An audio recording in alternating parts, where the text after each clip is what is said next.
Big Wave Part 4. How unhappy Kino now was to think that Jaya might leave this house and go live in the castle. If Jaya goes away, I shan't have a brother, he told his father. You must not be so selfish, Kino, his father replied. You must allow Jaya to make his own choice. It would be wrong to persuade him, Kino.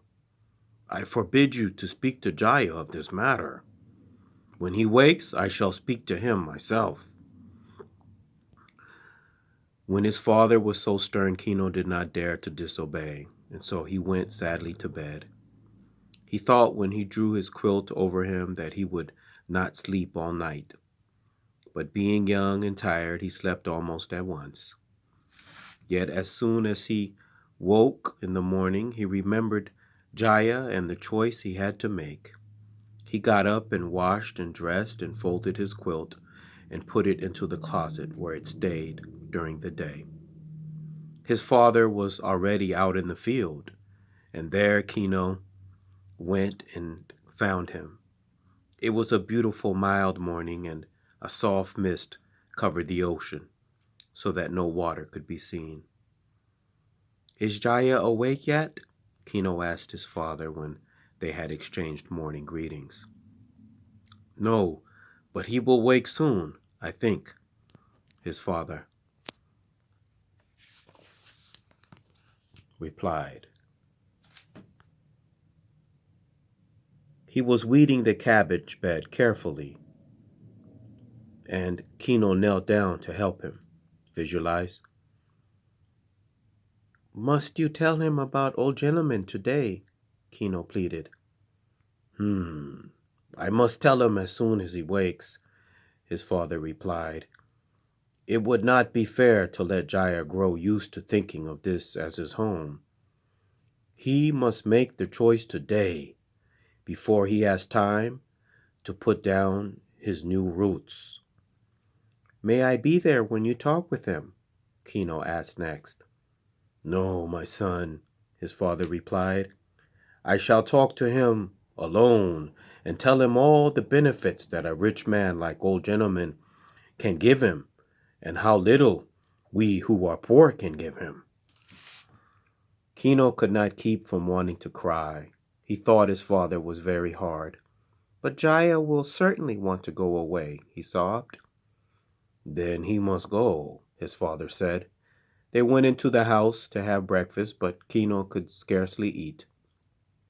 After breakfast, he went back to the field, for he did not want to play. His father stayed in the house, and he could hear Jaya getting up. For a long time, Kino stayed in the field working alone. The warm tears dropped from his eyes upon the earth, but he worked on, determined not to go to the house until he was called. Then, when the sun was nearing the zenith, he heard his father's voice. He got up at once and walked along the path between the terraces until he reached the doorway. There his father stood with Jaya. Jaya's face was still pale, and his eyes were red. He had been crying today, although until now he had not cried at all. When he looked at Kino, his tears began to flow again. Jaya, you must not mind it that you cry easily, Kino's father said kindly. Let me say that again. When he looked at Kino, his tears began to flow again. Jaya, you must not mind it that you cry easily, Kino's father said kindly.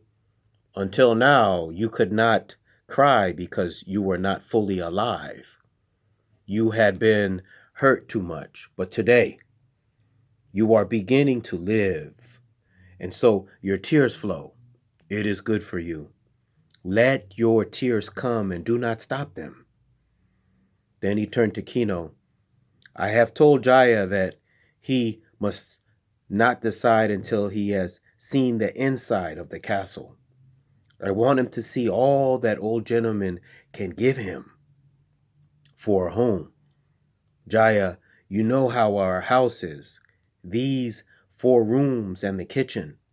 This little farm upon which we have to work so hard for our food. We have only what our hands can earn for us. Kino's father held out his 2 hard, work-worn hands. Then he went on. Kino, you are to go with Jaya. And when you see the castle, you must persuade him to stay there for his own sake. Kino heard this and felt the task laid upon him was very hard. But he only said, I will go and wash myself, father, and put on my good clothes.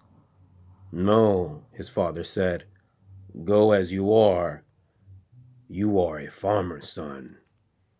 So the 2 boys went down the mountainside and, avoiding the empty beach, they went to the castle. The gate was open and the garden was most beautiful. Visualize. A gardener was sweeping the green moss. When he saw them, he came over to them. What do you want? He asked. My father sent us to the honored old gentleman, Kino faltered. Are you Uchiyama boy? Are you the Uchiyama boy? The gardener asked. Yes, Kino replied, and this is Jaya, whom old gentleman wants to come and live here. Follow me, if you please, the gardener said. He bowed to Jaya and made his voice polite. The 2 boys followed him along a wide, pebbled path. Visualize. Over their heads, the ancient pines leaned their crooked branches in the distance beyond the forest. The sun poured down upon a flower garden and a pool with a waterfall.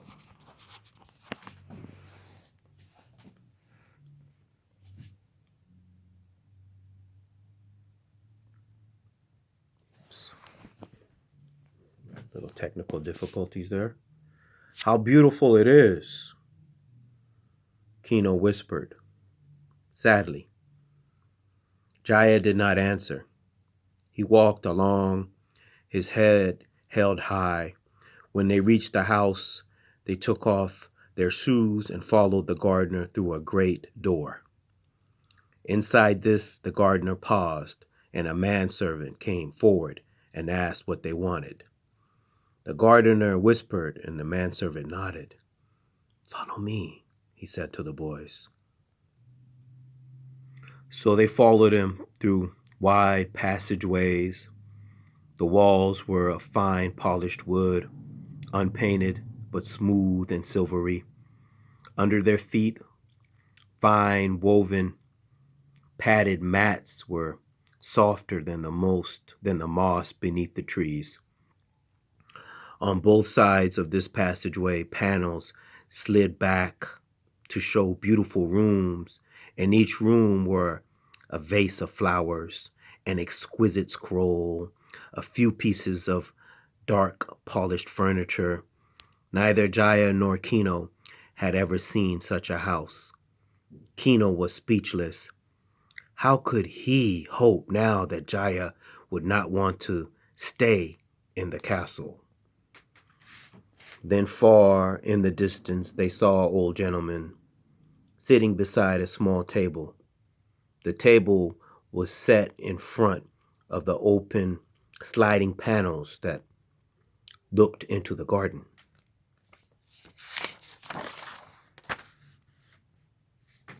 An old gentleman was writing. He held a brush upright in his right hand, and he was carefully painting letters on a scroll, his silver-rimmed spectacles sliding down his nose. When the 2 boys came near, he looked up and took off his spectacles and laid down his brush. Would you like to know "What I have been writing?" he asked. Neither Kino nor Jaya could answer. The great house, the silence, the beauty, all of this fell into place as the background for Old Gentleman himself. He was tall and thin, and his hair and beard were white. His face and hands were beautiful. The bones were delicate, and the skin was smooth and brown. He looked as proud as a king, but his dark eyes were wise as an old scholar's eyes were wise. "It is not my own poem," he said. "It is the saying of a man of India, but I like it so much that I have painted it on this scroll to hang there in the alcove where I can see it every day." He took up the scroll and read these words. "The children of God are very dear, but very queer, very nice, but very narrow."